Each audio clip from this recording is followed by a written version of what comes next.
कहानी की शुरुआत में हम अमेरिका के एक छोटे से टाउन में लोगों को नदी किनारे पिकनिक मनाते हुए देखते हैं। लेकिन तभी अचानक बिना किसी इंसान के एक बोट नदी में तैरती हुई उनके करीब आई। लेकिन बोट के अंदर जो मिला वो देखकर ये लोग हैरान रह गए। इस बोट के अंदर एक बुरी तरह से गली सड़ी डेड बॉडी थी। ये शरीर बहुत ज्यादा बुरी हालत में था। जल्द ही वहाँ का पुलिस चीफ जॉन हॉकिंस वहाँ पहुँच गया। हॉकिंस के आने से पहले ही फोरेंसिक ऑफिसर कॉनी वहाँ पहुँच चुकी थी। उसने हॉकिंस को बताया कि डेड बॉडी बहुत बुरे हाल में है और इसके शरीर में हड्डियां तो हैं ही नहीं, सिर्फ मांस बचा है। ये बहुत अजीब सा केस था। ऐसा लग रहा था किसी ने हड्डियां निकाल ली हों, जो कर पाना आमतौर पर नामुमकिन सा लगता है। शरीर को पोस्टमार्टम के लिए भेज दिया गया। जेकब नाम के डॉक्टर ने शरीर का निरीक्षण किया। पूरी जांच पड़ताल के बाद जेकब ने हॉकिंस को बताया कि ऐसा ही लग रहा है कि किसी ने बड़े ही ध्यान से सारी हड्डियां निकाल ली हों। लेकिन सोचने की बात यह है कि ऐसा किया कैसे होगा उसने। जेकब को इस शरीर के अंदर एक मधुमक्खी जैसा कीड़ा भी मिला।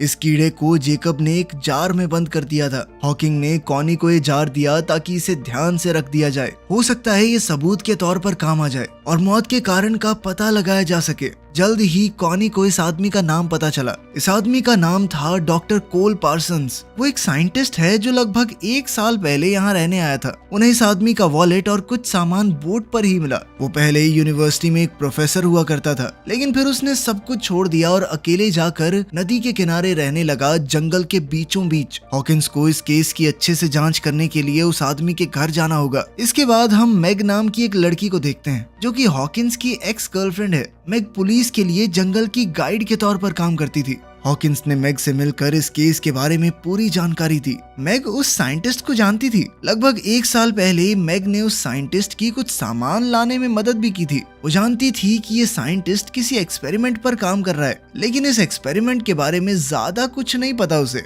हॉकिंस ने मैग को अपने साथ चलने के लिए कहा ताकि इस केस की अच्छे से छानबीन हो सके और मैग इसके लिए तुरंत मान भी गई।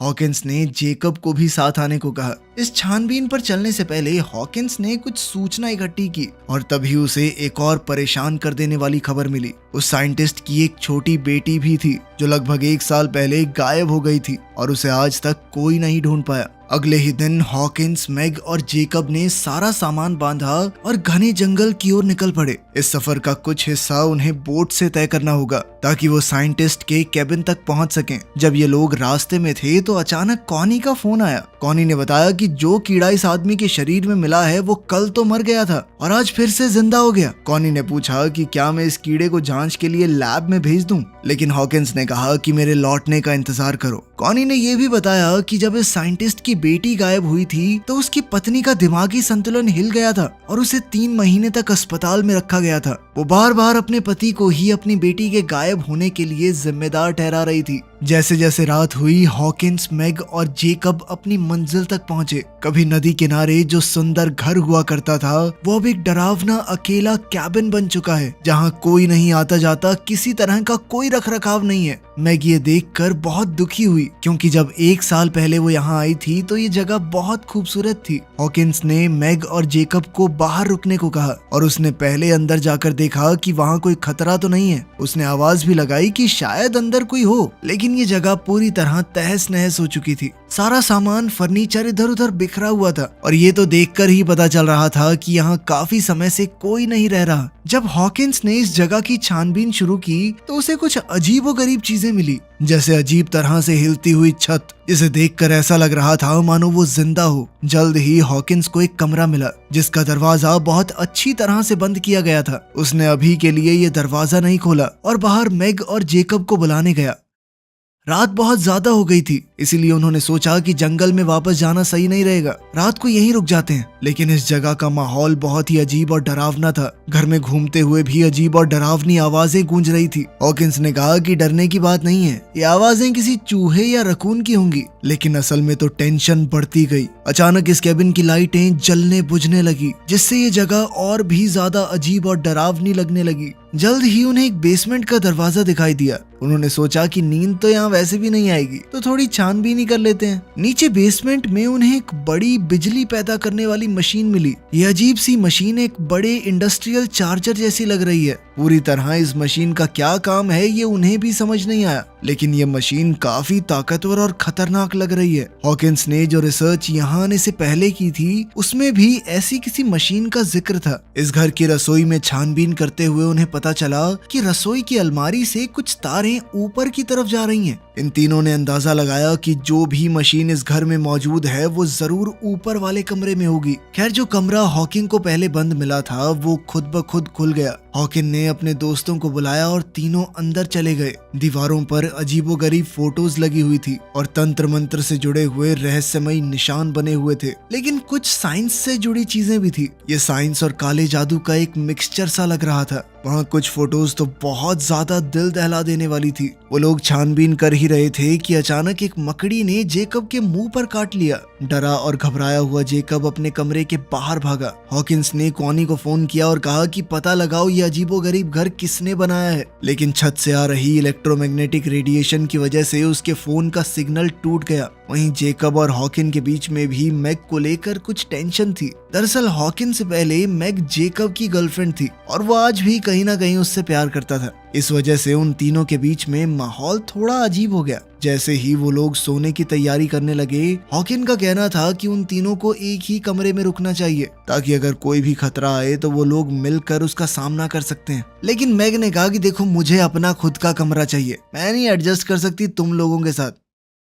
रात को जेकब बहुत बीमार हो गया, शायद उस मकड़ी के काटने की वजह से। कोई भी ठीक से नहीं सो पा रहा था। मैग हॉकिंस के कमरे में आ गई क्योंकि उसे लग रहा था कि इस जगह में कोई बहुत ही बुरी सी शक्ति है। हालांकि उसने आज तक जंगल में बहुत सी रातें अकेली बिताई हैं, लेकिन इस जगह का एहसास कुछ अलग सा है। कोई बहुत बुरी शैतानी शक्ति मौजूद है यहाँ पर। बातों बातों में ये दोनों करीब आ गए और इनके बीच में नजदीकियां बढ़ने लगी। तभी हम देखते हैं कि छत से खुद ब खुद एक सीढ़ी नीचे की तरफ आई। जेकब की हालत बद से बदतर होती जा रही थी। ऐसा लग रहा था मानो वो पूरी तरह से अपने वश में नहीं है। अचानक बाहर से कुछ आवाज आई। मैग और हॉकिंस ने जल्दी से कपड़े पहने। वो हथियार उठाकर बाहर निकले तो सामने एक औरत उनकी तरफ बंदूक ताने खड़ी थी। ये औरत कोई और नहीं बल्कि लिंडा है, डॉक्टर कोल पार्सन की बीवी, जो अपने गुमशुदा पति को ढूंढती हुई यहाँ आई थी। हॉकिंस ने उसे समझाया कि मैं पुलिस वाला हूँ और तुम्हारे पति की डेड बॉडी मिल चुकी है नदी के किनारे। लिंडा को समझ आ गया कि ये लोग उसे कोई नुकसान नहीं पहुंचाएंगे, तो उसने अपनी बंदूक नीचे कर ली। जब ये लोग बातचीत कर रहे थे तो मैग बेसमेंट में गई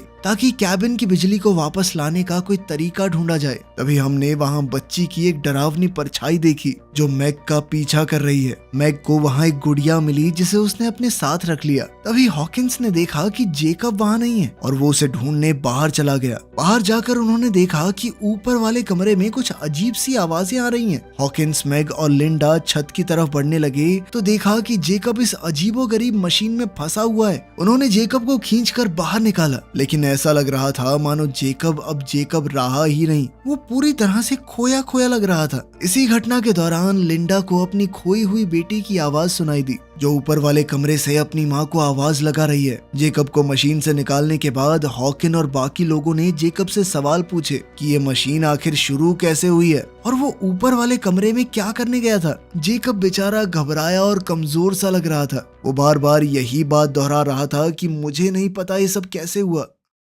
लिंडा उस मशीन के सामने खड़ी होकर थोड़ा घबराई हुई उसे देख रही थी। मैग वहां आई और लिंडा से पूछा कि तुम्हें कोई अंदाजा है कि ये मशीन है क्या। लिंडा ने बताया कि ये एक इलेक्ट्रोमैग्नेटिक मशीन है जो बहुत ताकतवर मैग्नेटिक फील्ड बनाने में इस्तेमाल की जाती है। उसने आगाह किया कि ये मशीन इंसानों के लिए बहुत ही ज्यादा खतरनाक और जानलेवा है। हॉकिंस लिंडा को उस कमरे में ले गया जहां वो अजीबोगरीब फोटोज दीवारों पर चिपकी हुई थी। लिंडा ये सब देखकर और ज्यादा घबरा गई। वो अपने पति के साथ 10 साल रही है और उसे अच्छी तरह से जानती है कि ये काम उसका बिल्कुल नहीं है। उसने पूरे कॉन्फिडेंस के साथ कहा कि ये काम मेरे पति का बिल्कुल नहीं है। अब उसे डर था कि शायद किसी बेहद डरावनी चीज ने मेरे पति को अपने वश में कर लिया है। तभी हॉकिंस को वहाँ एक लैपटॉप मिला जिस पर पासवर्ड लगा हुआ था, तो वो उसे खोल नहीं पाया। उसने लिंडा से इस पासवर्ड को खोलने में मदद मांगी। इससे पहले कि वो कुछ करते, उन्हें खिड़की से घर के बाहर कोल खड़ा हुआ मिला जो कि जिंदा और बिल्कुल ठीक था। वो घबरा कर बाहर की तरफ भागे और समझ गए कि ये कोई भ्रम नहीं है, कोल सच में जिंदा है। गुस्से में लिंडा ने कोल को एक जोरदार थप्पड़ दे मारा, लेकिन कोल ने कोई उल्टा जवाब नहीं दिया। उसने कहा कि तुम्हारा गुस्सा जायज है और मारो चाहे मुझे। अंदर चलकर सब लोग आराम से बैठ गए। हॉकिंस ने कोल से पूछा कि तुम इतने वक्त से कहां पर थे और यहाँ क्या हुआ, ये घर ऐसी हालत में क्यों है। उसने नदी के पास बोट में मिली डेड बॉडी के बारे में भी कोल को बताया। कोल इन सब बातों को हंसकर टाल रहा था। उसने मशीन के बारे में किसी भी सवाल का सीधा जवाब नहीं दिया। पुलिस स्टेशन में कॉनी लगातार हॉकिंस से संपर्क करने की कोशिश कर रही थी। जो मक्खी उस लाश के शरीर में मिली थी वो जिंदा तो हो ही गई थी, लेकिन अब वो 2 मक्खियों में बदल चुकी है। इसकी वजह कोल की वो मशीन हो सकती है। वहीं हम देखते हैं कि जेकब की हालत अब बद से बदतर होती जा रही थी। उसके शरीर में डरावने बदलाव शुरू हो गए थे। नाखूनों के ऊपर नए नाखून उगने लगे, जल्द ही नए दांत भी, और हड्डियों के ऊपर हड्डियां उगने लगी। वो बहुत तेजी से बदल रहा था। ये सब कुछ शायद उस मशीन की रेडिएशन की वजह से हुआ है। हॉकिन ने कोल से काफी सवाल जवाब किए, लेकिन कोल ने कोई भी सही जवाब नहीं दिया। यहाँ तक कि जब लिंडा ने उससे पूछा कि तुम कहाँ गए थे, तब भी उसने कोई खास ढंग का जवाब नहीं दिया। और उधर जेकब कोल की बातें इस तरह मान रहा था मानो वो उसका कोई नौकर हो। जब लिंडा जेकब की हालत देखने गई तो उसका शरीर इस तरह से बदला हुआ देखकर वो बहुत ज्यादा डर गई। वो तुरंत हॉकिंस और मैग को बताने गई। जेकब के शरीर में ऐसा भयानक बदलाव देखकर वो लोग समझ गए कि उन्हें जल्द से जल्द यहाँ से निकलना होगा। जब वो लोग बाहर निकले तो देखा कि जिस बोट से वो सब यहाँ पर आए थे वो अब गायब है। हॉकिंस को कोल के ऊपर अब और ज्यादा शक होने लगा, लेकिन कोल अभी भी इन सारी चीजों को मजाक में ले रहा था। हॉकिंस ने गुस्से में अपना आपा खो दिया। उसने कोल को एक जबरदस्त मुक्का दे मारा और उसे बांध दिया ताकि वो आगे किसी चीज में मुसीबत ना पैदा कर सके। लिंडा ने कहा कि हमें थोड़ा ढूंढना चाहिए, यहाँ आसपास कोई तो होगा ही जो यहाँ से बाहर निकलने में हमारी मदद कर सके। हॉकिंस और मैग आसपास लोगों की तलाश में वहां से निकल गए। वो जल्द ही एक कैंपिंग साइट पर पहुंचे जहां बहुत सारा सामान पड़ा था। रहने खाने की जगह भी थी, लेकिन इस कैंप के अंदर बहुत सारी सड़ी गली डेड बॉडीज पड़ी हैं, जिन्हें देखकर वो दोनों तुरंत वहां से दूर भागे। ये घिनौना दृश्य देखकर मैग उल्टियां करने लगी। हॉकिंस ने उसे शांत करने की कोशिश की, लेकिन इसी दौरान मैग ने भावुक होकर कहा कि मैं प्रेग्नेंट हूँ, मेरे पेट में तुम्हारा ही बच्चा है।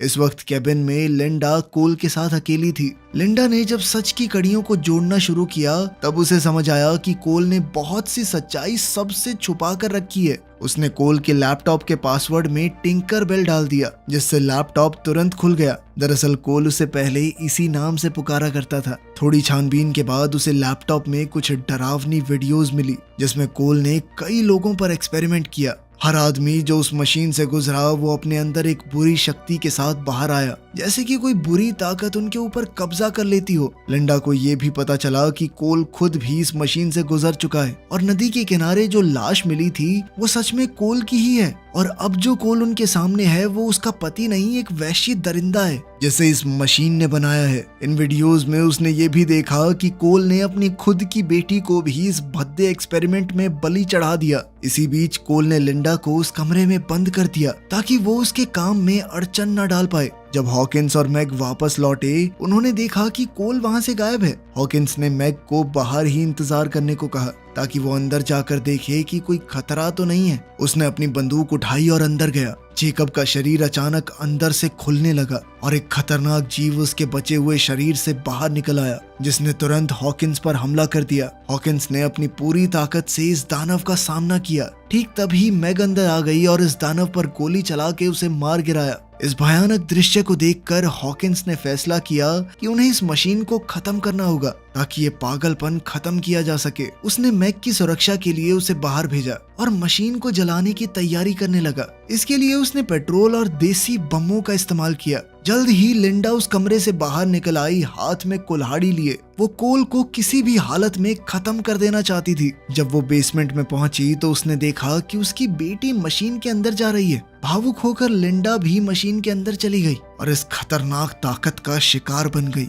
बाहर इसी महीने शिकार हुए लोग जंगल में कहीं कहीं से कैबिन की तरफ बढ़ने लगे। मैग जितने लोगों को मार सकती थी उन्हें मारती रही, लेकिन कोई फायदा नहीं था क्योंकि जंगल से ये अजीबोगरीब इंसान बहुत ज्यादा तेजी से बाहर आने लगे। उधर बेसमेंट में हॉकिंस को पेट्रोल मिला और वो उसे उठाकर ऊपर वाले कमरे में जाने लगा। अब लिंडा का शरीर भी काफी हद तक बदल चुका था, जिस वजह से मैग को मजबूरी में उसे भी गोली चलाकर खत्म करना पड़ा। ऊपर वाले कमरे में हॉकिंस और कोल के बीच हाथापाई शुरू हो गई। कोल ने हॉकिंस की 2 उंगलियां मुंह से काटकर अलग कर दी। हॉकिंस ने एक लोहे की रॉड से कोल का सर कुचल दिया। मौका मिलते ही हॉकिंस ने मशीन को आग लगा दी। आग बहुत जल्दी फैलने लगी थी, इसलिए हॉकिंस ने चिल्लाकर मैग को बाहर जाने के लिए कहा। मैग तो बाहर चली गई, लेकिन कोल दोबारा उठ गया और उसने हॉकिंस को पकड़ लिया ताकि वो बचकर न जा पाए। एक बड़े धमाके से पूरा घर उड़ गया और सब कुछ तबाह हो गया, लेकिन हॉकिंस ने उसे रोकने के चक्कर में अपनी जान कुर्बान कर दी।